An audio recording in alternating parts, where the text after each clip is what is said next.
Doctor గారు నమస్తే అండి. నమస్తే అండి. డాక్టర్ గారు జనరల్గా హార్ట్ అటాక్ సో నైట్ టైంలో ఎక్కువగా వస్తూ ఉంటుందని చెప్తుంటారు. అయితే కొందరైతే వాష్రూమ్లో ఉన్నప్పుడే కార్డియాక్ అరెస్ట్ అవ్వడం చనిపోవడం కూడా జరుగుతుంది. ఏంటి దీనికి ఏమైనా సంబంధం ఉంటుందా? వాష్రూమ్కి వెళ్ళినప్పుడు గుండె నొప్పి రావడానికి లేదా నైటే రావడానికి? హార్ట్ అటాక్ అనేది ఏ టైంలో అయినా రావచ్చండి. కానీ మన బాడీలో రక్తం గడ్డకట్టే టెండెన్సీ నైట్ టైం ఎక్కువ ఉంటుంది. సో అది వింటర్ సీజన్స్లో ఎక్కువ ఉంటుంది. సో అందుకే heart attacks night time precipitate అవుతూ ఉంటాయి అండ్ వింటర్ సీజన్స్లో ఎక్కువ ప్రెసిపిటేట్ అవుతూ ఉంటాయి. ఎందుకంటే అప్పుడు రక్తము గడ్డకట్టే టెండెన్సీ బాడీలో ఎక్కువ ఉంటుంది. అందుకు మీకు ఎర్లీ మార్నింగ్స్ హార్ట్ అటాక్ కానీ, నిద్రలో వెళ్తున్నప్పుడు హార్ట్ అటాక్స్ కానీ, నిద్ర మధ్యలో సడన్గా నొప్పి రావడం కానీ జరుగుతూ ఉంటుంది. బట్ ఏ టైంలో అయినా హార్ట్ అటాక్స్ రావచ్చు. బట్ మోస్ట్లీ నైట్ టైమ్స్లో మెయిన్ రావడానికి కారణం ఏంటంటే అప్పుడు కొలెస్ట్రాల్ ప్రొడక్షన్ కానీ, బ్లడ్ క్లాట్ టెండెన్సీ కానీ ఎక్కువ ఉంటుంది. దానివల్ల నైట్ టైం అనేవి హార్ట్ అటాక్స్ చాలా ఎక్కువ వస్తూ ఉంటాయి. అంటే డిపెండ్స్ ఆన్ వాతావరణం మన రక్తం గడ్డ కట్టడం అలా జరుగుతుందా డాక్టర్ గారు? అవునవును. ఎందుకంటే యాక్చువల్గా మనకి అంత సిగ్నిఫికెంట్ నెంబర్స్లో జరగకపోవచ్చు. ఎందుకంటే హార్ట్ అటాక్స్ అనేవి ఎప్పుడూ ఉంటాయి. ఎప్పుడు ఇయర్ లాంగ్ హార్ట్ అటాక్స్ అనేవి వస్తూనే ఉంటాయి. కానీ వింటర్ సీజన్లో దాని యొక్క ప్రజెంటేషన్ ఎక్కువ ఉంటుంది. ఈ వాష్రూమ్స్ వెళ్ళినప్పుడు సడన్ గా గుండె నొప్పి రావడం, గుండె పోటు రావడము, కార్డియాక్ అరెస్ట్ అవ్వడం, చనిపోవడం కూడా జరుగుతుంది కదా డాక్టర్ గారు, అది ఎందుకు? వాష్రూమ్స్ అంటే మనకు బాత్రూమ్కి వెళ్ళినప్పుడు అయితే ఎటువంటి ఇబ్బంది లేదండి. అంటే యూరినల్స్కి వెళ్ళినప్పుడు అయితే ఇబ్బంది ఉండదు. బట్ మనం ఎప్పుడైనా సరే మోషన్ పాస్ చేస్తున్నప్పుడు మనకేమవుతుందంటే ఎప్పుడైనా ఫోర్స్ ఎక్కువ వాడినప్పుడు హార్ట్ మీద ఎఫెక్ట్ పడి ఆ టైంలో హార్ట్ అటాక్ వచ్చే ఛాన్సెస్ ఉంటాయి. చాలామంది మనం కరెక్ట్గా పేషెంట్ హిస్టరీ అడిగినట్టయితే వాళ్ళు కాన్స్టిపేషన్ ఉన్న పేషెంట్స్, అంటే ఎవరికైతే మోషన్స్ సరిగ్గా వాళ్ళు ఎప్పుడైతే ఎక్కువ ఫోర్స్ యూజ్ చేశారో అప్పుడు చెస్ట్ టైట్నెస్ అనేది చాలా కామన్ సిమ్టమ్ అండి. చాలామంది చెప్పే సిమ్టమ్. ఎప్పుడైతే మీకు మోషన్ డిఫికల్టీ ఉన్నప్పుడు, కాన్స్టిపేషన్ ప్రాబ్లం అంటే మోషన్ సరిగ్గా ఫ్రీగా అవ్వని వాళ్ళకి ప్రెషర్ అప్లై చేసినప్పుడు కనుక ఈ హార్ట్ ఏరియాలో కనుక పెయిన్ ఫీల్ అయితే మీరు వెంటనే అశ్రద్ధ చేయకుండా పరీక్షలు చేయించుకోవాలి. కంప్లీట్ ఈసీజీ, 2DA, టీఎంటీ ఎన్ని పరీక్షలు ఉన్నాయో అన్ని పరీక్షలు చేయించుకోవాలి. ఎందుకంటే అది చాలా చాలా చాలా ఇంపార్టెంట్ సిమ్టమ్, చాలా ఈజీగా మిస్ అయ్యే సిమ్టమ్. ఎందుకంటే మనం మోషన్ అవుతున్నప్పుడు మనం ఫోర్స్ వాడినప్పుడు మనం మజిల్స్ కాంట్రాక్షన్ వల్ల నొప్పి వచ్చిందేమో అనుకుంటాం. అది కూడా ఆ టైంలోనే నొప్పి ఉంటుంది, తర్వాత తగ్గిపోతుంది. సో అది చాలా చాలా ఇంపార్టెంట్ ఫైండింగ్. సో మోషన్ అప్పుడు మీకు ఎప్పుడైనా ఎలాంటి నొప్పి, left side of the chest pain అంటే గుండె ఎక్కడ ఉంటుందో అక్కడ పెయిన్ అనిపిస్తే మీరు వెంటనే ఏ వయసులో వారైనా సరే టెస్టింగ్లు చేయించుకొని మనము ఎర్లీగా హార్ట్ అటాక్ రాకుండా బ్లాక్స్ని గుర్తించవచ్చు. ఓకే. అయితే డాక్టర్ గారు నైట్ ఎక్కువగా హార్ట్ అటాక్స్ వస్తాయని అనుకున్నాము. సో ఈ హార్ట్ అటాక్ వచ్చింది, నైట్ వచ్చింది, వెంటనే ఏం చేయాలంటారు? వెరీ గుడ్ క్వశ్చన్ అండి. హార్ట్ అటాక్ నైట్ వచ్చినప్పుడు చాలామంది గ్యాస్ ట్యాబ్లెట్ వేసుకుని అలా పడుకుని మార్నింగ్ వెళ్దాంలే, మార్నింగ్ చూపించుకుందాంలే అని చాలామంది అలాగే చేస్తారు. ఒక ట్యాబ్లెట్ వేసుకుని అలాగే పడుకుంటారు. బట్ అందులో 50% మంది హాస్పిటల్కి రారండి. మేము చాలామంది పేషెంట్స్ని చూస్తాము. నైట్ టైం కొంచెం బాగా చెస్ట్ పెయిన్ వచ్చి, ఆల్రెడీ చాలామందికి 40 ఏళ్ళు దాటిన వాళ్ళకి గ్యాస్ట్రిక్ ప్రాబ్లం ఉంటుంది. వాళ్ళకి ఏంటంటే ఆ గ్యాస్ట్రిక్ పెయిన్ని దీన్ని డిఫరెన్షియేట్ చేయలేరు, అది కూడా గ్యాస్ ప్రాబ్లమే అనుకుంటారు. సో మనం గ్యాస్ ప్రాబ్లమ్ని, ఈ హార్ట్ అటాక్ని ఒకేలా ప్రజెంట్ అయితే ఎలా రికగ్నైజ్ చేయాలి అనేది చాలా చాలా ఇంపార్టెంట్ అండి. ఫస్ట్ పాయింట్, మీరు రికగ్నైజ్ చేయొద్దు, డాక్టర్ రికగ్నైజ్ చేయాలి. అందుకే వెంటనే హాస్పిటల్కి వెళ్ళండి. మీకు హాస్పిటల్కి వెళ్ళాలి అని అనిపించకపోతే దగ్గరున్న ఏ సెంటర్కైనా వెళ్ళి ఒక ఈసీజీ తీయించుకోండి. ఈసీజీ తీయించుకొని ఒక ఫిజిషియన్, అంటే ఒక జనరల్ మెడిసిన్ ఫిజిషియన్కి కానీ, ఒక కార్డియాలజిస్ట్ని కానీ సంప్రదించండి. ఎందుకంటే ఈసీజీ అనేది చాలా చాలా ఈజీగా మిస్ అయిపోతూ ఉంటారు చాలామంది. హార్ట్ అటాక్ని గుర్తించలేరు చాలామంది డాక్టర్స్, హార్ట్ అటాక్ని గుర్తించలేరు.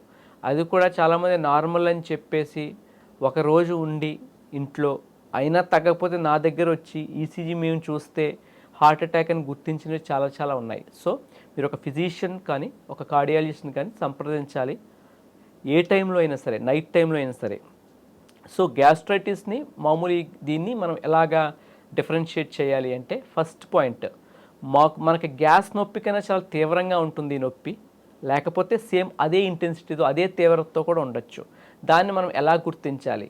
జనరల్గా మనకి గ్యాస్ట్రైటిస్ ప్రాబ్లం ఉందనుకోండి, ఒక ఈనో కానీ ఒక ప్యాంటాప్ కానీ వేసుకుంటాం. వేసుకున్న వెంటనే ఒక 50 to 70% రిలీఫ్ ఇచ్చేస్తుంది. అలా కాకుండా మనం ఒక ట్యాబ్లెట్ వేసుకున్న దాని వెంటనే ఒక హాఫ్ అన్ అవర్ తర్వాత ఇంకొక ట్యాబ్లెట్ వేసుకున్న ఏమాత్రం రిలీఫ్ లేదు అనుకుంటే అది గ్యాస్ట్రైటిస్ అవ్వకపోయే ఛాన్సెసే ఎక్కువ. సో వెంటనే మీరు దగ్గరున్న హాస్పిటల్కి వెళ్ళి ఒకే ఒక బేసిక్ ఈసీజీ పరీక్ష చేయించుకుంటే సరిపోతుందండి. ఈసీజీలో హార్ట్ అటాక్ ఈజీగా తెలిసిపోతాయి. ఒకవేళ తెలియకపోతే హార్ట్ అటాక్లు ఈసీజీ నార్మల్ ఉన్నా ఉండొచ్చు, బట్ అంత డేంజరస్గా కాదు. బట్ ఈసీజీలో చేంజెస్ ఉన్నాయంటే అది చాలా డేంజరస్ హార్ట్ అటాక్. ఓకే, అంటే ఈ హార్ట్ అటాక్ వచ్చిందనేది ఈసీజీ లో వాల్యూస్ అది అనేది కరెక్ట్గా ఉంటే ఉన్నట్లా డాక్టర్ గారు, లేదంటే లేనట్లేనా? సో ఇంకా ఏమైనా అదర్ టెస్ట్ అనేది చేయించుకోవాల్సి మంచి క్వశ్చన్ అండి. మనము ఏ హాస్పిటల్కి వెళ్ళినా ఇప్పుడు హార్ట్ అటాక్ ప్రోటోకాల్ అనేది కామన్ అండి. మీరు కానీ నేను కానీ గుండెలో నొప్పి వచ్చి ఏ టైంలోనే హాస్పిటల్కి వెళ్తే ఫస్ట్ ఈసీజీ తీస్తారు. హార్ట్ అటాక్లో 3 రకాలు ఉంటాయి. 3 రకాల్లో 2 రకాలు ఈసీజీలో తెలిసిపోతుంది. ఒక రకంలో ఈసీజీ కంప్లీట్లీ నార్మల్ ఉంటుంది. సో సెకండ్ పాయింట్ ఏంటి, గుండె స్కాన్ 2D ఎకో చేస్తారు. 2D ఎకో కూడా అంతే, ఒకే ఒక రకమైన అంటే మొత్తం 100% రక్తనాళం బ్లాక్ అయిన దాంట్లో ఆ హార్ట్ అటాక్స్లోనే ఈసీజీ అబ్నార్మల్ ఉంటుంది. ఒక 90% బ్లాకు 80% బ్లాక్ ఉంటే ఈసీజీలో అబ్నార్మల్ ఉండొచ్చు, లేకపోతే కంప్లీట్లీ నార్మల్ ఉండొచ్చు. సో దీనికి మేము ఎక్స్ట్రాగా ట్రోపోనిన్ పరీక్ష చేస్తాం.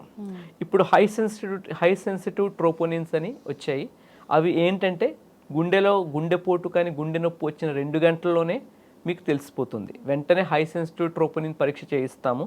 అది కనుక నెగిటివ్ వస్తే మళ్ళా 2 గంటలు ఉంచి మరలా చేయించుకొని వెళ్ళాలి. ఒకటి గుర్తుపెట్టుకోండి, మీకు 50 ఏళ్ళు క్రాస్ అయ్యాయి, మీకు షుగర్ ఉంది లేదు, మీకు బీపీ ఉంది లేదు, మీకు ఫ్యామిలీ హిస్టరీ ఉంది లేదు, ఏమైనా సరే మీకు 50 ఏళ్ళు దాటితే మీకు గుండెలో నొప్పి వస్తే అది మీకు గ్యాస్ట్రైటిస్లా కాకుండా ఏదో కొంచెం తీవ్రమైనదిగా కొంచెం ఏదో తేడాగా అనిపిస్తే వెంటనే హాస్పిటల్కి వెళ్ళి ఫస్ట్ ఈసీజీ మీ అంతటికి మీరే ఈసీజీ తీయించుకోవాలి, 2D ఎకో చేయించుకోవాలి, ట్రోపోనిన్ చేయించుకోవాలి. హై సెన్సిటివ్ ట్రోపోనిన్ పరీక్ష చేయించుకున్నాక అన్నీ బాగున్నాయండి మీరు వెళ్ళిపోవచ్చండి అని అంటారు, కానీ మీరు వెళ్ళకూడదు. వెంటనే 2 hours వెయిట్ చేసి అప్పుడు చేయించుకోవాలి. ఆ రిపోర్ట్ కూడా నెగిటివ్ ఉంటే అప్పుడు హాస్పిటల్ నుంచి మీరు ఇంటికి సేఫ్గా వెళ్ళచ్చు. ఇలాగా మేము చాలా అంటే ఒక 10లో 2-3 కేసులు మేము ఇలాగే డిటెక్ట్ చేస్తాం. ఈసీజీ నార్మల్ ఉంటుంది, 2D ఎకో నార్మల్ ఉంటుంది, వచ్చిన వెంటనే చేసిన ట్రోపోనిన్ పరీక్ష కూడా నెగిటివ్ ఉంటుంది.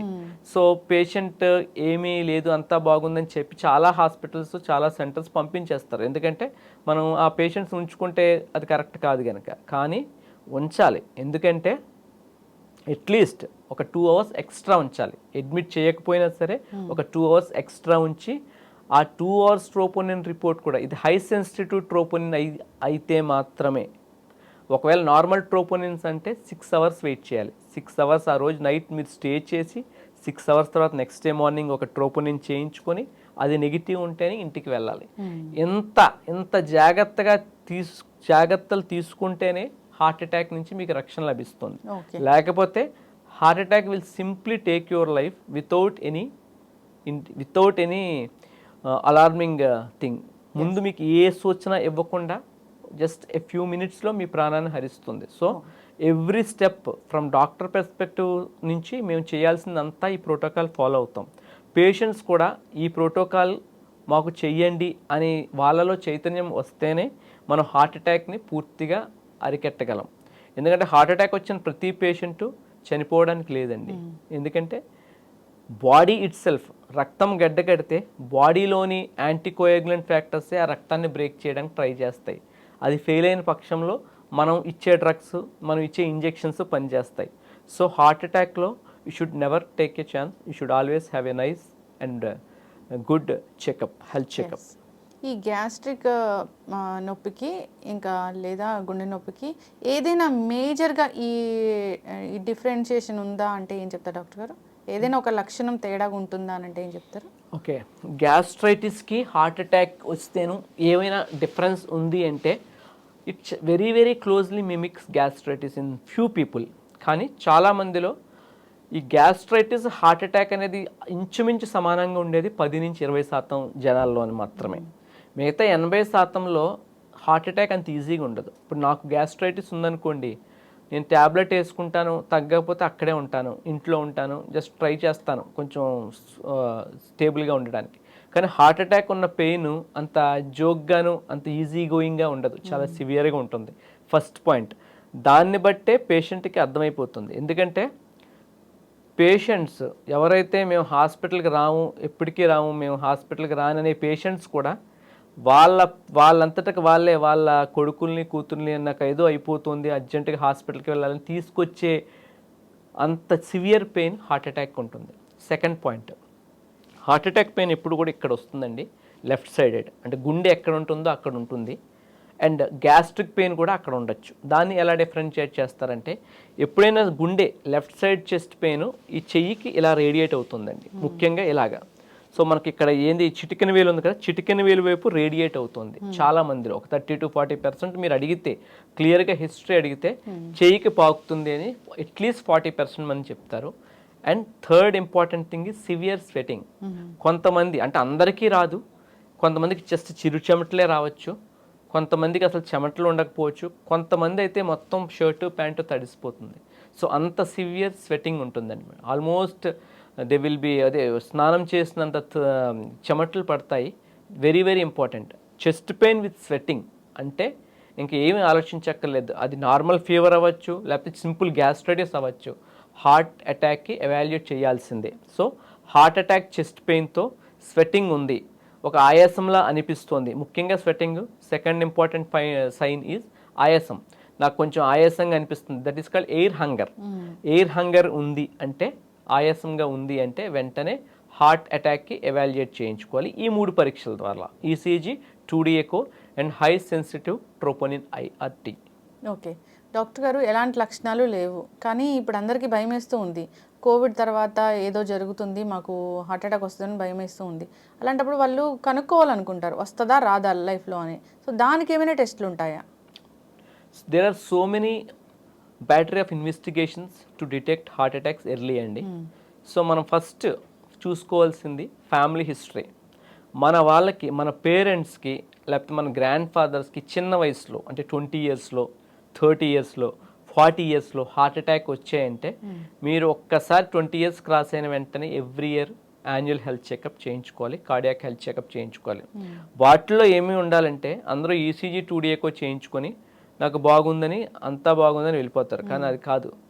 ఇప్పుడు ట్రెడ్మిల్ టెస్ట్ అండి, అది కూడా చాలా చీప్, చాలా తక్కువ cost investigation, which is saving almost 90% of lifes. Treadmill test అనేది 90% లైఫ్స్ని కాపాడే ఒక అద్భుతమైన పరీక్ష. దాన్ని పెట్టుకొని మనం నడిపిస్తాము, కొంచెం ఫాస్ట్గా నడిపిస్తాము. నడిపిస్తే హార్ట్ రేట్ పెరుగుతుంది. హార్ట్ రేట్ పెరిగినప్పుడు హార్ట్కి సప్లై అయ్యే బ్లాక్స్ ఉంటే, హార్ట్కి సప్లై అయ్యే రక్తం కొంచెం తగ్గుతుంది, దాంట్లో ఈసీజీ చేంజెస్ వస్తాయి. సో మనకి 90% బ్లాక్ ఉన్న ఈసీజీ, అంటే ఈసీజీ అనేది రెస్టింగ్, అంటే కూర్చోపెట్టి చేసేది. 2D ఎకో కూర్చోపెట్టి చేసేది. సో రెస్టింగ్ ఇన్వెస్టిగేషన్స్లో ఒక 80% బ్లాక్, 90% బ్లాక్స్ తెలియవు మనకి. సో మనకి కంపల్సరీగా ట్రెడ్మిల్ టెస్ట్ అడిగి చేయించుకోవాలండి. First and very very very dangerous thing is family history. Family history ఉంది అంటే that itself is equal to 10 times the risk of having diabetes. అంటే ఇది హెరిడిటరీయా డాక్టర్ గారు? అంతేనండి, హెరిడిటరీ. అంటే పేరెంట్స్కి, గ్రాండ్ ఫాదర్స్కి ఉంటుంది. ఎందుకంటే వాళ్ళకు రక్తనాళాల్లో కొంచెం తేడాలు ఉంటాయి, కొలెస్ట్రాల్లో తేడాలు ఉంటాయి, అలాగా. సో ఇలాంటి వాళ్ళు ఎవరికైతే ఫ్యామిలీ హిస్టరీ ఉందో స్మోక్ అస్సలు చేయకూడదు, ఎక్సర్సైజ్ చేయాలి. మీకు బీపీ వచ్చినట్టయితే బీపీ స్ట్రిక్ట్గా 120/80 పెట్టుకోవాలి. మీకు షుగర్ ఉందంటే <90 పెట్టుకోవాలి, హెచ్పిఎంసీ <6 పెట్టుకోవాలి. ఇవన్నీ పాటిస్తే మీకు ఫ్యామిలీ హిస్టరీ ఉన్నా సరే మీకు హార్ట్ అటాక్ వచ్చే రిస్క్ చాలా చాలా తక్కువ.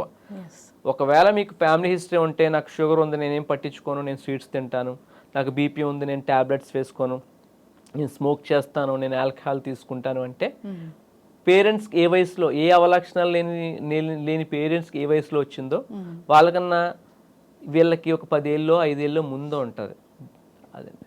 ఎస్, అంటే ఎవ్రీ ఇయర్ యాన్యువల్గా వచ్చి టోటల్ బాడీ హెల్త్ చెకప్ చేయించుకుంటే మంచిది, ఏదైనా డిటెక్ట్ అవుతుంది. ఏదైనా డిటెక్ట్ అవుద్ది. ఆ హెల్త్ చెకప్లో ట్రెడ్మిల్ టెస్ట్ అంటే పరిగెత్తి ఈసీజీ చేయించే పరీక్ష కంపల్సరీగా ఇంక్లూడ్ చేయించుకోవాలి. ఎస్, అయితే డాక్టర్ గారు చాలా మంది మా రక్తం చిక్కబడుతుంది, రక్తం గడ్డ కడుతుంది అని చెప్తూ ఉంటారు కదా, అది ఏంటి? రక్తం గడ్డ కట్టే టెండెన్సీ అనేది జనరల్గా మన బాడీలో ఉన్న రక్తం హోమియోస్టాసిస్ మెకానిజంతో ఎప్పుడూ ఒక సాంద్రత కలిగి ఉంటుంది, ఒక డెన్సిటీ కలిగి ఉంటుందండి. సో రక్తం ఎప్పుడు గడ్డ కడుతుంది అంటే మనకి హీమోగ్లోబిన్ శాతం ఎక్కువ ఉన్నా, మనం స్మోకింగ్ చేస్తున్నా, మనకి కొలెస్ట్రాల్ హైపర్ కొలెస్ట్రామియా ఉన్నా, ఇలాంటి వాళ్ళు మన జెనెటిక్స్ పరంగా అంటే పేరెంట్స్కి ఆ రక్తం గడ్డ కండేటి మామూలు జనాలకైనా కొంచెం ఎక్కువ ఉన్నా, ఇలాంటి కండిషన్స్లోనే రక్తం గడ్డ కడుతుంది. రక్తం ఎప్పుడు గడ్డ కడద్దు అంటే యాజ్ ఫార్ యాజ్ మన రక్తనాళం చుట్టూ ఎండోథీలియం అనే పొర ఉంటుందండి. ఆ పొర నీట్గా ఎక్కడ చిన్న బ్రీచ్, చిన్న గీత, చిన్న డ్యామేజ్ లేనంత వరకు మీ రక్తం గడ్డ కట్టడం అనేది జరగదు. ఎప్పుడైతే మీకు బీపీ ఎక్కువైందనుకోండి, బ్లడ్ ప్రెషరు, సో మనకు బ్లడ్ ఫ్లో అంటే బ్లడ్ వెళ్ళే ఫాస్ట్నెస్ పెరిగిపోతుంది. దానివల్ల ఎండోథీలియల్ ఇంజురీ జరుగుతుంది. అంటే మనకు ఒక స్పీడ్తోనే ఒక బీపీతోనే ఆ ఎండోథీలియం అనేది ఇంటాక్ట్గా ఉంటుంది. ఎప్పుడైతే మీకు బీపీ హైగా ఉందనుకోండి, ఎండోథీలియం స్లోగా డ్యామేజ్ అవుతుంది. డ్యామేజ్ అవుతే ఎక్కడైతే ఒక చిన్న చిరుగులాగా చిన్న డ్యామేజ్ జరిగితే ఎండోథీలియంలో, అప్పుడు అక్కడ రక్తం గడ్డ కట్టడానికి ఆస్కారం ఉంటుంది. అలాగే హార్ట్ అటాక్స్ వస్తాయి. సో ఏమవుతుంది అంటే ప్లాక్ అంటే కొవ్వు పదార్థం రక్తనాళాల్లో స్లోగా ఎక్యుములేట్ అవుతుంది. ఎక్యుములేట్ అయ్యి ఆ రక్తనాళంలో ఎక్యుములేట్ అయ్యి దానిపైన ఎండోథీలియం పొర ఉంటుంది. ఆ ఫ్లాప్లో ఉన్న ఫ్యాట్ యొక్క ఫోర్స్కి ఆ పొర చిట్లి అక్కడ ప్లేట్లెట్స్ కానీ ఈ క్లాటింగ్ ఫ్యాక్టర్స్ కానీ ఎక్యుములేట్ అయ్యి సడన్గా హార్ట్ అటాక్ వస్తుంది. సో ఇంత మెకానిజం ఉంటుందండి. సో సింపుల్గా రక్తం గడ్డ కట్టే టెండెన్సీ అనేది అంత ఈజీ కాదు. ఎందుకంటే దేవుడు కరెక్ట్గా ఈక్విలిబ్రియం మెయింటైన్ చేయడానికి కరెక్ట్గా ఇచ్చాడు కనుక. So there is no chance when your endothelium is intact. Yes, ఖచ్చితంగా డాక్టర్ గారు. దానికి అస్సలు ఏమాత్రం ఒక గంట ముందు, అరగంట ముందు, 10 నిమిషాల ముందు సిమ్టమ్స్ అంటే ఏం కనపడవా డాక్టర్ గారు? Sudden cardiac arrest and sudden cardiac death అంటారండి దాన్ని. సో అంటే ఐడెంటిఫై అంటే మన దగ్గరకు వచ్చే పేషెంట్స్ చెప్పగలిగితే, ఆ హిస్టరీ కరెక్ట్గా తీసుకుంటే మనకి తెలుస్తుందండి. సడన్ కార్డియాక్ డెత్ అంటే జిమ్ చేస్తూ ఉంటారు, సడన్గా కొలాప్స్ అవుతూ ఉంటారు. ఏంటంటే అక్కడ మెకానిజం ఏంటంటే అండి, అక్కడ అలాంటి వాళ్ళకి ఫ్యామిలీ హిస్టరీలో రిస్క్ ఆఫ్ హార్ట్ అటాక్స్ ఎక్కువ ఉంటుంది. వాళ్ళకి కూడా సేమ్ ఇందాక చెప్పినట్టు ఎండోథీలియం బ్రీచ్ జరుగుతుందండి. ఇప్పుడు మనం ఎప్పుడైతే ఫాస్ట్ ఎక్సర్సైజ్ చేస్తున్నాం అనుకోండి, మన హార్ట్ రేట్ పెరుగుతుంది, బీపీ పెరుగుతుంది.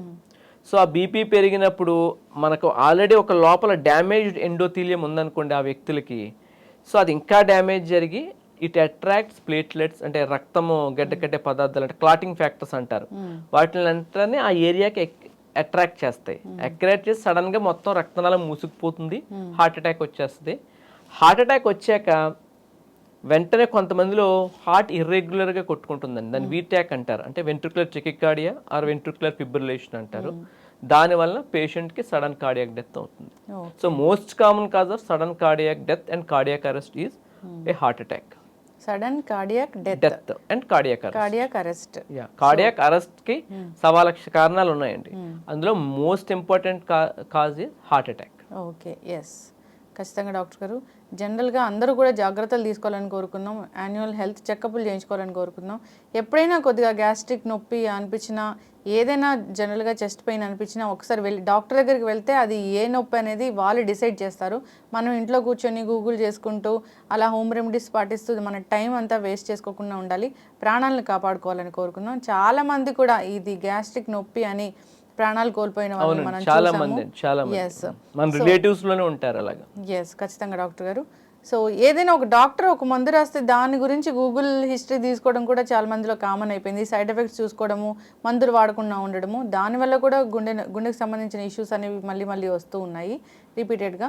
ఏదైనా ఒకసారి డాక్టర్ చెప్తారు ఫాలోఅప్కి రమ్మని, అప్పుడు కూడా ఈ కార్డియాక్ ఇష్యూస్ ఉన్న వాళ్ళు చాలామంది కూడా వెళ్ళరు. దానివల్ల కూడా ఇబ్బందులు ఇంకా ఎక్కువయ్యే పరిస్థితులు కనిపిస్తూ ఉంటాయి. ఖచ్చితంగా ఫాలోఅప్ అవ్వాలని కోరుకుందాం డాక్టర్ గారు. చాలా చక్కటి ఇన్ఫర్మేషన్ అండి, ధన్యవాదాలు.